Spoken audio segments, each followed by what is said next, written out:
الرحمن الرحیم الحمد للہ وکفى والسلام علی عباده الذین اصطفى اما بعد فاعوذ باللہ من الشیطان الرجیم بسم اللہ الرحمن الرحیم اليوم اکملت لکم دینکم واتممت علیکم نعمتی ورضیت لکم الاسلام دینا صدق اللہ العظیم۔ محترم بزرگوں، دوستوں میرے دین اور ایمانی بھائیوں، جناب نبی کریم صلی اللہ علیہ وسلم کا مدینہ المنورہ میں رہتے ہوئے تقریباً 9 سال کا عرصہ گزر چکا تھا۔ نبی ہجری میں اللہ تبارک و تعالیٰ کی طرف سے مسلمانوں پر حج فرض ہوا۔ اللہ کے رسول صلی اللہ علیہ وسلم نے پہلے سال خود تو حج نہیں فرمایا، البتہ حضرت ابوبکر رضی اللہ تعالیٰ عنہ کی سربراہی میں صحابہ اکرام کا ایک قافلہ مکہ المکرمہ حج کے لیے بھیجا، جہاں حضرت ابوبکر رضی اللہ تعالیٰ عنہ نے بہت سارے احکام وہاں کے لوگوں کو پڑھ کر سنائے، صحابہ اکرام کو حج کے ارکان اور مناسک سکھائے، اور پھر اگلے سال یعنی 10ویں ہجری کو جناب نبی کریم صلی اللہ علیہ وسلم نے خود بھی حج کے لیے رخت سفر باندھا، اور آپ تقریباً 26 ذی قعدہ کو مدینہ المنورہ سے مکہ المکرمہ کے لیے حج کے ارادے سے روانہ ہوئے۔ جیسے ہی مدینہ کے لوگوں میں یہ خبر عام ہوئی کہ حضور اکرم صلی اللہ علیہ وسلم حج کے لیے مکہ المکرمہ جا رہے ہیں،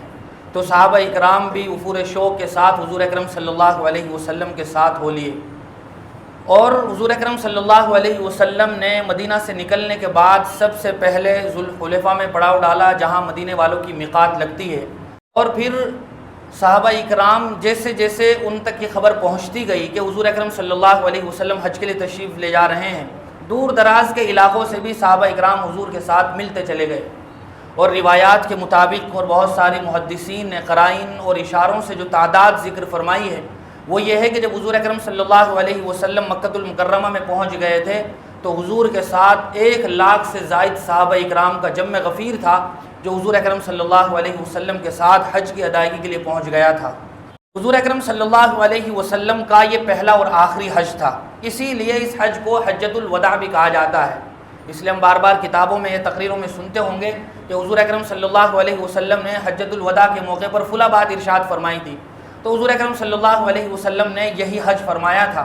چونکہ 9 ذی الحجہ میں حج فرض ہوا، 10ویں ذی الحجہ میں آپ نے حج ادا فرمایا، اور 11ویں ذی الحجہ کے ابتدا میں ہی ربیع الاول کے مہینے میں حضور اکرم صلی اللہ علیہ وسلم کا انتقال پرملال ہو گیا تھا۔ حجۃ الوداع کے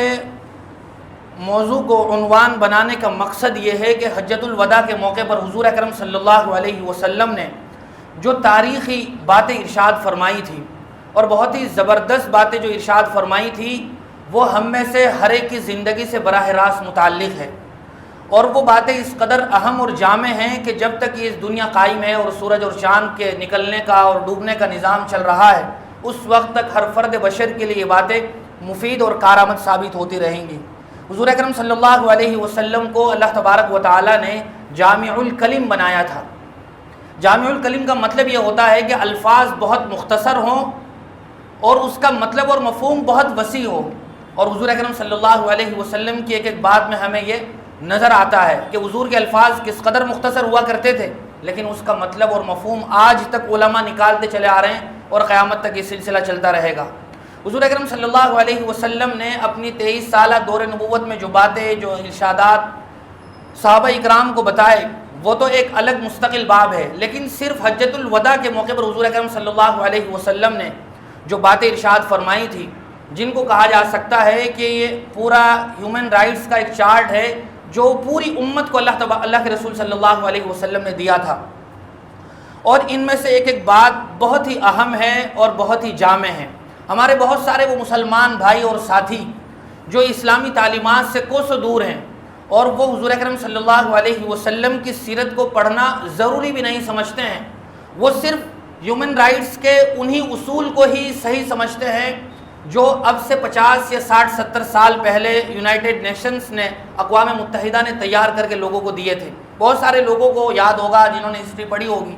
کہ سیکنڈ ورلڈ وار کے بعد، دوسری جنگ عظیم کے بعد جب بہت زیادہ انسانی جانوں کا نقصان ہو گیا تھا، تو اس وقت اقوام متحدہ والے سر جوڑ کر بیٹھے، اور انہوں نے پورے عالم کے لیے، پوری دنیا کے لیے ایک چارٹ تیار کیا تھا جس کو universal declaration of human rights کہا جاتا ہے، یعنی پورے عالم کے لیے، پوری دنیا کے لیے حقوق انسانی کا ایک اعلامیہ منشور وہ تیار کیا تھا۔ ہم اس منشور کو دیکھیں، اس چارٹ کو دیکھیں اور حضور اکرم صلی اللہ علیہ وسلم کے ان احکام کو دیکھیں، حجۃ الوداع کے موقع پر دی گئی ہدایات اور رہنمائیوں کو دیکھیں، تو ہمیں اندازہ ہوگا کہ جو یہ ہیومن رائٹس کے حقوق آج کل کی نسل نے تیار کیے ہیں یہ بہت محدود ہیں، لمیٹڈ ہیں، مختصر ہیں۔ حضور اکرم صلی اللہ علیہ وسلم نے اس سے زیادہ اور اس سے زیادہ جامع آج سے 1400 سال پہلے بتا دیے تھے۔ ایک ایک بات ایسی ہے اگر ہم سنیں اور غور سے سنیں تو اندازہ ہوگا کہ وہ باتیں کس قدر شاندار اور جاندار تھی۔ یوں تو ایک ایک بات اس قدر اہم ہے کہ مستقل ٹاپک اس کو بنایا جا سکتا ہے اور مستقل اس پر گفتگو کی جا سکتی ہے، لیکن اگر ہم مختصراً ذکر کریں یا سنیں تو بھی ہمیں بہت کچھ اندازہ ہوگا۔ حضور اکرم صلی اللہ علیہ وسلم نے حجۃ الوداع کے موقع پر صحابہ اکرام کے جمع غفیر کو جو خطاب فرمایا تھا اور جو تقریر فرمائی تھی، ان میں سب سے پہلے مسلمانوں کے جان، مال اور عزت کا کیا تقدس ہے شریعت کی نظر میں وہ بتایا تھا۔ حضور اکرم صلی اللہ علیہ وسلم نے بار بار اس بات پر روشنی ڈالی کہ میں آج کے دن مسلمانوں کی جان و مال اور عزت و آبرو کو قیامت تک ایک دوسرے پر حرام کرتا ہوں، جس طرح تمہیں پتہ ہے کہ آج کے دن کی، اس مہینے کی اور اس جگہ کی کس قدر زیادہ اہمیت ہے۔ حضور اکرم صلی اللہ علیہ وسلم جس دن تقریر فرما رہے تھے وہ 9 ذی الحجہ یعنی عرفہ کا دن تھا، اور جو مہینہ تھا وہ ذی الحجہ کا مہینہ تھا، اور جس شہر میں یہ خطاب فرما رہے تھے وہ سورہ زمین کا سب سے مقدس شہر مکہ المکرمہ ہے۔ تو حضور نے بطور مثال کے صحابہ اکرام کو سمجھایا تھا کہ تمہارے ذہن و دماغ میں جس طرح اس مہینے، اس دن اور اس شہر کی اہمیت ہے، اس سے کہیں زیادہ اہمیت ہے ایک مسلمان کے خون کی، ایک مسلمان کے مال کی اور ایک مسلمان کی عزت و آبرو کی۔ جب ہم اس بات پر غور کرتے ہیں تو پتہ چلتا ہے کہ ہیومن رائٹس کے جو حقوق بتائے گئے ہیں، جو تحفظات ذکر کیے گئے ہیں، حضور اکرم صلی اللہ علیہ وسلم نے اس سے زیادہ جامع انداز میں بتائے تھے، لیکن افسوس کی بات یہ ہے کہ جس قدر عظیم بات حضور نے ارشاد فرمائی تھی، ہماری زندگی میں یہ بات اسی قدر عام ہے، یعنی یہ گناہ بہت عام ہے۔ ایک دوسرے کی عصمت کو تار تار کرنا، ایک دوسرے کی عزت سے کھلواڑ کرنا اور ایک دوسرے کی جان لے لینا اور ایک دوسرے کے مال پر ناجائز طریقے سے قبضہ کر لینا، یہ ایسی عام باتیں ہو گئی ہیں کہ گناہ کا احساس تک بھی گویا ختم ہو گیا ہے۔ پھر اسی طرح حضور اکرم صلی اللہ علیہ وسلم نے دوسری بات جو ارشاد فرمائی تھی بطور خاص، یہ چند نکات ہیں جو ذکر کیے جا رہے ہیں۔ حضور اکرم صلی اللہ علیہ وسلم نے غیر اسلامی رسم و رواج کو جڑ سے ختم کرتے ہوئے فرمایا تھا، لوگوں یاد رکھو زمانہ جاہلیت کی ہر رسم میرے قدموں تلے ہے۔ زمانہ جاہلیت کے جھگڑے آج تک جتنے بھی ہیں سب ختم کیے جا رہے ہیں۔ اس سلسلے میں سب سے پہلے میں خود ربیعہ ابن حارث ابن عبد المطلب کے خون سے دستبردار ہوتا ہوں۔ تو یہ ایک ایسا خون کا بدلہ تھا جس بنیاد پر مستقل بحثیں ہوتی تھی قبیلوں میں۔ حضور اکرم صلی اللہ علیہ وسلم نے اس بات کا آغاز سب سے پہلے اپنے سے فرمایا کہ جو بھی اب تک کے آپس کے جھگڑے ہیں، ایک دوسرے کے خون کا بدلہ ہے، وہ سب معاف کر دیا جائے، ختم کر دیا جائے، اور سب سے پہلے میں اپنے سے شروع کرتا ہوں، اپنے خاندان سے، کہ میرے خاندان کے ربیعہ ابن حارث کا جو خون بہا ہے یا اس کا جو جھگڑا ہے وہ میں ختم کر رہا ہوں۔ اس سے ہمیں یہ بھی پتہ چلتا ہے کہ لمبی تقریریں اتنی مؤثر نہیں ہوتی جتنا انسان کا کردار، عمل، کیریکٹر اور سائلنٹ میسج دعوت جو حیثیت رکھتا ہے عمل کا۔ کہ حضور اکرم صلی اللہ علیہ وسلم نے عمل کا آغاز گویا سب سے پہلے خود سے فرمایا۔ پھر تیسری اہم بات جو حضور اکرم صلی اللہ علیہ وسلم نے اس موقع پر ارشاد فرمائی تھی وہ انسانی مساوات تھی۔ سب مسلمان بھائی بھائی ہیں، کسی عربی کو کسی عجمی پر، کسی عجمی کو کسی عربی پر، کسی کالے کو کسی گورے پر، کسی گورے کو کسی کالے پر، کوئی فضیلت نہیں ہے۔ اگر فضیلت کی کوئی چیز ہے تو وہ صرف اور صرف تقویٰ ہے۔ آج ہم دیکھیں، ہم جس دور سے گزر رہے ہیں یہ سائنس اور ٹیکنالوجی کا ترقی یافتہ دور کہلاتا ہے، اور ہم جن ملکوں کی طرف دیکھتے ہوئے اپنی رال ٹپکاتے ہیں اور وہاں جانے کو اپنی زندگی کی سب سے بڑی معراج سمجھتے ہیں، امریکہ اور یورپ، وہاں آج بھی یہ نسلوں کی تقسیم چل رہی ہے۔ کالے اور گورے کا اس قدر بڑا فرق ہے کہ وہ ساری دنیا کو حقوق کے پاٹ پڑھا رہے ہیں، لیکن خود ان کے ملک میں کیا ہو رہا ہے وہ ایک مستقل داستان ہے۔ افریقہ میں آج تک کسی پر خون بہہ رہا ہے۔ ہمارے ملک کی بھی کچھ یہی صورتحال ہے کہ اگر ہم مسلمانوں سے ذرا اٹھ کر غیروں کی صورتحال دیکھیں تو یہ اس چھوا چھوت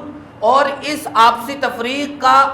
سلیبس اگر کنگھالا جائے تو یہ خود ان کے دھرم کا ایک مستقل پارٹ ہے کہ فلاں کے سر سے پیدا ہوا، فلاں کے کوکھ سے پیدا ہوا، کوئی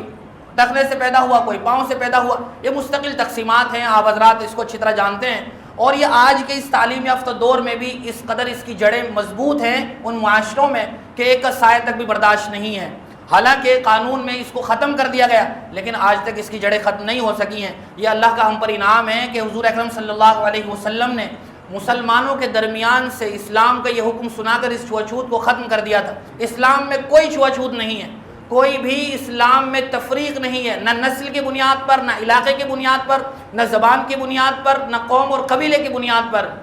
اگر تقسیم کر رکھی ہے تو یہ آپس میں مسلمانوں نے کر رکھی ہے، یہ اسلام کا حصہ نہیں ہے، یہ مسلمانوں کے اپنا جرم ہے جو مسلمانوں نے اس طرح گھڑ لیا ہے۔ بہرحال جس کی بات آج کا یونائٹڈ نیشن یا اقوام متحدہ کرتا ہے، حضور اکرم صلی اللہ علیہ وسلم نے یہ بات بہت پہلے ارشاد فرما دی تھی۔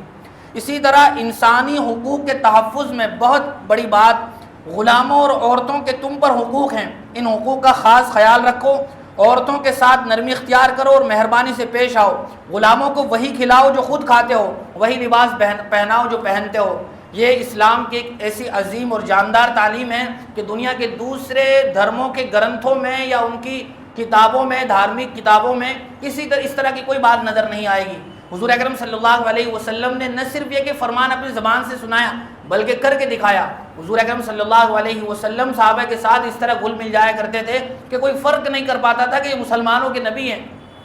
جن کا اس قدر بڑا مرتبہ ہے۔ یہ بہت ساری باتیں ہیں جو اس موقع پر کہی جا سکتی ہیں۔ اسی طرح حضور اکرم صلی اللہ علیہ وسلم نے اس موقع پر ارشاد فرمایا تھا، بطور خاص عورتوں کے تعلق سے بھی ہم دیکھیں جو ڈومیسٹک وائلنس ہیں، گھریلو تشدد کی جو کہانیاں ہیں وہ ایک مستقل باب ہے اور ہر گھر کی تقریباً کہانی ہے، اور جب یہ بات غیر پورے شدت سے مسلمانوں کی مخالفت میں بیان کرتے ہیں تو ان کے حساب سے ایسا لگتا ہے کہ مسلمان کے ہر گھر کی کہانی ہے۔ حضور اکرم صلی اللہ علیہ وسلم نے عورتوں کے حقوق بتائے۔ دنیا میں ایک پروپیگنڈا ہے، باقاعدہ الیکٹرانک میڈیا کے ذریعے سے مسلمانوں کے خلاف اس بات کو بہت ہی شدت سے بیان کیا جاتا ہے کہ مسلمان اپنی عورتوں پر ظلم کرتے ہیں، مسلمان اپنی عورتوں کو طلاق دے دیتے ہیں، مسلمانوں کے یہاں تو گویا اس طرح انہیں ماچس کی ڈبی میں بند کر دیا گیا عورتوں کو کہ ان کو باہر نکلنے کا حق نہیں ہے، اور اس سے ایسا لگتا ہے اور دنیا والوں کو ایسا میسج جاتا ہے کہ گویا ہر مسلمان اپنے گھر میں طلاق دیے بیٹھا ہے، ہر مسلمان اپنی بیوی کو پیٹ رہا ہے۔ تو یہ ایک پروپیگنڈا ہے جو پوری سازش کے ساتھ رچا گیا اور اس کو پھیلایا گیا۔ حضور اکرم صلی اللہ علیہ وسلم نے تو عورتوں کے حقوق اور تحفظ میں جو باتیں ارشاد فرمائی ہیں وہ باقاعدہ حدیث کی کتابوں میں علماء نے اور محدثین نے تفصیل کے ساتھ بیان فرمائی ہیں۔ مرد کو حکم دیا گیا کہ اپنی بیوی کے لیے کھانے پینے کا، لباس کا انتظام کرو، یہ اگر ہم نہیں کر رہے ہیں تو یہ ہمارا جرم ہے۔ کتنے ہی مرد ہیں جو اپنی بیوی کی کمائی پر پل رہے ہیں اور اس شان کے ساتھ پل رہے ہیں کہ اوپر سے ظلم بھی ڈھا رہے ہیں، اس کا احسان بھی ماننے کو تیار نہیں ہے۔ تو یہ ہمارے اپنے جرم ہیں، جس جرم میں ہم مبتلا ہیں، اس کو اسلام کے ساتھ جوڑنا یا غیروں کی سازش کا شکار ہو کر اسی طرح کا نظریہ بنا لینا یہ ہماری اپنی غلطی ہوگی۔ بہرحال حضور اکرم صلی اللہ علیہ وسلم نے ذمہ داری کے احساس کے ساتھ یہ بات بھی ارشاد فرمائی تھی کہ ہر شخص اپنے کیے کا خود ذمہ دار ہے، بیٹا باپ کا اور باپ بیٹے کے جرم کا ہرگز روادار نہیں۔ باپ نے اپنے بیٹے کی تربیت کے لیے جو کچھ کر سکتا تھا کیا، جو محنت، مشقت، تعلیم کا بندوبست کر سکتا تھا کیا، اس کے باوجود بھی اولاد سدھرنے کو تیار نہیں ہے تو پھر اب ماں باپ سے اس کا سوال نہیں ہوگا، چونکہ انسان اپنی حیثیت، اپنی بساط، موقع کے مطابق جو کچھ محنت کر سکتا تھا وہ اس نے کر لیے۔ اسی طرح حضور اکرم صلی اللہ علیہ وسلم نے حجۃ الوداع کے موقع پر یہ بات ارشاد فرمائی تھی کہ میرے بعد کوئی نبی نہیں آئے گا اور نہ ہی کوئی نئی امت آئے گی۔ گویا حضور نے ختم نبوت کے تحفظ کے بارے میں بھی اعلامیہ جاری فرما دیا تھا، اور حقیقت یہی ہے کہ آج تک نہ کوئی نبی آیا نہ آ سکے گا، جو آئے وہ منہ کی کھا کے چلے گئے، انہوں نے چاند پر تھوکنے کی کوشش کی تو خود ان کے اپنے چہرے پر وہ الٹا آ گیا۔ بہرحال ایسے نہنجار اور بدذات قسم کے لوگ آئے لیکن نہ ان کا پیغام چل سکا، نہ وہ خود پنپ سکے، اور حقیقت یہی ہے کہ نہ قیامت تک ایسا ہو سکے گا۔ حضور اکرم صلی اللہ علیہ وسلم نے عبادات کی ادائیگی پر زور دیا تھا کہ اپنے رب کی عبادت و بندگی کرو، 5 وقت کی نماز پڑھو، رمضان کے روزے رکھو، مال کی زکوٰۃ خوشی سے دو، خانہ کعبے کا حج کرو، اپنے حاکموں کے فرمانبردار رہو۔ اسلامی ریاست میں بطور خاص اگر وہ صحیح معنی میں اسلامی اصولوں کے مطابق چل رہے ہوں، اس کی جزا یہ ہوگی کہ اللہ تبارک و تعالیٰ جنت میں داخل فرما دے گا۔ یہ ایک ایسا عمومی ضابطہ اور اصول اللہ کے رسول صلی اللہ علیہ وسلم نے بیان فرمایا جس میں تمام اسلام کی بنیادی باتیں شامل ہیں۔ اسی طرح حضور اکرم صلی اللہ علیہ وسلم نے حجۃ الوداع کے موقع پر افتراق اور انتشار سے اور اتحاد بچنے کا اور اتحاد کے ساتھ رہنے کا حکم دیا۔ حضور اکرم صلی اللہ علیہ وسلم نے بیان فرمایا تھا کہ اتحاد کے لیے 2 چیزیں بہت بنیادی ہیں، میں تمہارے درمیان 2 چیزیں چھوڑ کر جا رہا ہوں، اگر مضبوطی سے پکڑے رہو گے تو کبھی گمراہ نہیں ہوں گے، ایک کتاب اللہ ہے اور دوسری سنت رسول اللہ ہے۔ ہمارا جو اس وقت مذاق بنا ہوا ہے، ملکی اور عالمی سطح پر مسلمانوں کی جو بدترین صورتحال ہے، زوال اور پستی کا جو لیول ہے وہ خود ہمارے اپنے برے اعمال اور کارستانیوں کا نتیجہ ہے کہ ہم نے قرآن کریم کو طاق میں رکھ دیا اور سنت رسول کو پس پش ڈال دیا. نتیجہ یہ ہوا جو ہم بھگت رہے ہیں. حالانکہ اگر ہم صحیح معنی میں کتاب اللہ اور سنت رسول اللہ کو مضبوطی سے تھامے رکھتے تو نہ مسلمانوں میں اس قدر ٹولیاں ہوتی، نہ یہ فرقہ بندیاں ہوتی، اور نہ ہی یہ تماشے ہوتے، اور نہ ہی یہ دشمنیاں اور عداوتیں ہوتی. فرقہ بندی ہے کہیں ذاتیں، کیا زمانے میں پنپنے کی یہی باتیں ہیں؟ علامہ اقبال نے تو فرمایا تھا کہ منفعت ایک ہے اس قوم کی، نقصان بھی ایک ہی سب کا نبی، دین بھی ایمان بھی ایک، حرم پاک بھی اللہ بھی قرآن بھی ایک. کچھ بڑی بات تھی ہوتے جو مسلمان بھی ایک ہوں مسلم حرم کی پاسبانی کے لیے، نیل کے ساحل سے لے کر تا بخا کے کاشغر. لیکن ہمارے میں آپس میں اس قدر ٹکڑیاں ہیں کہ ایک دوسرے کی شکل دیکھنے کو تیار نہیں ہے. تو یہ ہمارے اپنے جرم ہیں، اسلام سے ان باتوں کا کوئی تعلق نہیں ہے. اسلام تو جڑ کر رہنے کا حکم دیتا ہے. حضور اکرم صلی اللہ علیہ وسلم نے حجۃ الوداع کے موقع پر تبلیغ دین اور حفاظت دین کا بھی حکم فرمایا تھا کہ جو لوگ یہاں آج موجود ہیں، جو حضور جس وقت تقریر فرما رہے تھے، صحابہ اکرام کا بہت لمبا چوڑا لشکر تھا، جماعت تھی. کتابوں میں لکھا ہے کہ صرف سر ہی سر نظر آتے تھے کہ اس وقت کیا عالم ہوگا، وہ ذرا اگر ہم عالم خیال میں جا کر سوچیں تو اندازہ ہوگا. تو حضور اکرم صلی اللہ علیہ وسلم کی باتوں کو صحابہ اکرام ایک دوسرے سے آگے پہنچا رہے تھے. اور بعض کتابوں میں لکھا ہے کہ حضور اکرم صلی اللہ علیہ وسلم کا معجزہ تھا، جو بات آپ بتا رہے تھے اخیر تک آدمی سن رہا تھا. حضور اکرم صلی اللہ علیہ وسلم اپنی اونٹنی پر قصوہ پر سوار تھے اور تقریر ارشاد فرما رہے تھے. تو آپ نے فرمایا تھا کہ جو لوگ یہاں موجود ہیں، جو باتیں میں تمہیں بتا رہا ہوں، اسے ان لوگوں تک بھی پہنچا دینا جو یہاں موجود نہیں. الا فلیبلغ الشاہد الغائب. یہ ہم سب کی بنیادی ذمہ داری ہے کہ ہم بھی جو کچھ اسلام کے بارے میں جانتے ہیں، اور ہر ایک کو جاننا چاہیے، تو وہ اپنی آنے والی نسلوں تک، اپنے دوستوں احباب اور رشتہ داروں تک اس کو پہنچانے کی کوشش کرے. اسی طرح حضور اکرم صلی اللہ علیہ وسلم نے حجۃ الوداع کے موقع پر میراث کی ادائیگی کی تلقین فرمائی تھی، بلکہ تاکید کے ساتھ حکم نامہ جاری فرمایا تھا. اے لوگو، اللہ تعالیٰ نے میراث میں ہر وارث کے لیے ثابت کیا ہوا حصہ مقرر کیا ہے، اور ایک تہائی سے زیادہ وصیت جائز نہیں ہے. ہم دیکھیں کہ میراث کے مال میں ہمارے یہاں کیا کچھ صورتحال ہے.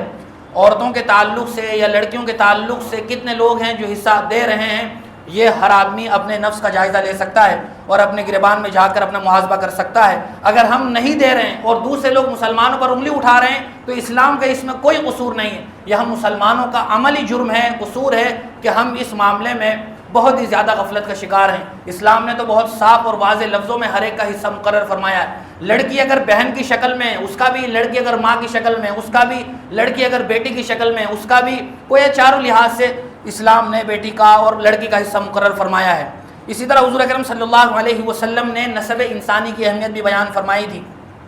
یہ بھی ایک مستقل موضوع ہے. اسی طرح حضور اکرم صلی اللہ علیہ وسلم نے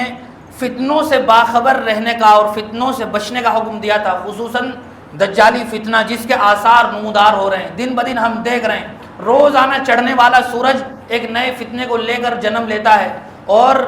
فتنوں کے آثار ہم دیکھ رہے ہیں. یہ کوئی ڈھکی چھپی بات نہیں ہے، اور ہر نبی نے اپنی قوم کو، اپنے امتیوں کو فتنہ دجال سے آگاہ کیا تھا. حضور اکرم صلی اللہ علیہ وسلم نے بار بار بطور خاص دجالی فتنے سے بچنے کا حکم دیا تھا. اسی طرح سود کا ایک کالا بہت ہی گورکھ دھندے کا نظام تھا زمانہ جاہلیت میں. حضور اکرم صلی اللہ علیہ وسلم نے حجۃ الوداع کے موقع پر اس کو بھی اپنے پیروں تلے روند کر یہ ارشاد فرمایا تھا کہ آج سے اسلام میں سودی نظام بالکل ختم ہے، اور سب سے پہلے میں اپنے چچا عباس ابن عبد المطلب کا لوگوں سے سود معاف کر رہا ہوں. عباس ابن عبد المطلب مالدار آدمی تھے، لوگوں کو انہیں قرضے دیے ہوئے تھے اور وہ اس پر سود لیا کرتے تھے. تو حضور اکرم صلی اللہ علیہ وسلم نے سود کے خاتمے کا حکم بھی دیا، اور اس کی ابتدا سب سے پہلے اپنے گھرانے سے کی. عباس ابن عبد المطلب کا جو بھی سود لوگوں پر تھا اسے ختم فرما دیا، اور ہمیشہ کے لیے سود کو ختم کر دیا گیا اسلام میں. تو اگر ہم سود لے رہے ہیں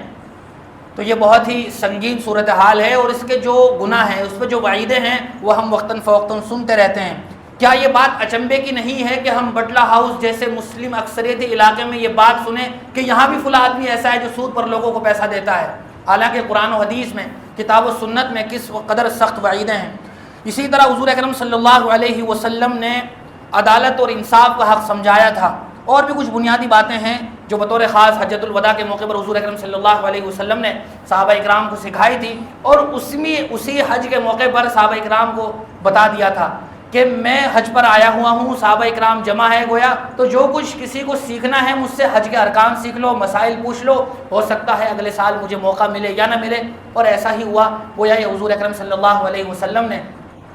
اپنے انتقال کی طرف بھی اشارہ کر دیا تھا، بہت سارے صحابہ اکرام سمجھ بھی گئے تھے، اور اللہ تبارک و تعالیٰ نے اس موقع پر یہ آیت نازل فرما دی تھی، الیوم اکملت لکم دینکم واتممت علیکم نعمتی ورضیت لکم الاسلام دینا، کہ آج میں نے تم پر تمہارا دین مکمل کر لیا اور تمہارے لیے دین اسلام کو ہمیشہ ہمیشہ کے لیے پسند فرما لیا۔ لہذا دنیا اور آخرت میں کامیابی کا اور کامرانی کا، فوز و فلاح کا پیمانہ یہ دین اور ایمان ہی ہے۔ اس کے ساتھ جو آدمی چلا گیا تو آخرت میں اس کے لیے جنت مقدر ہے، ورنہ تو تباہی ہی تباہی ہے۔ اللہ تعالی ہم سب کی حفاظت فرمائے۔ وآخر دعوانا الحمدللہ رب العالمین۔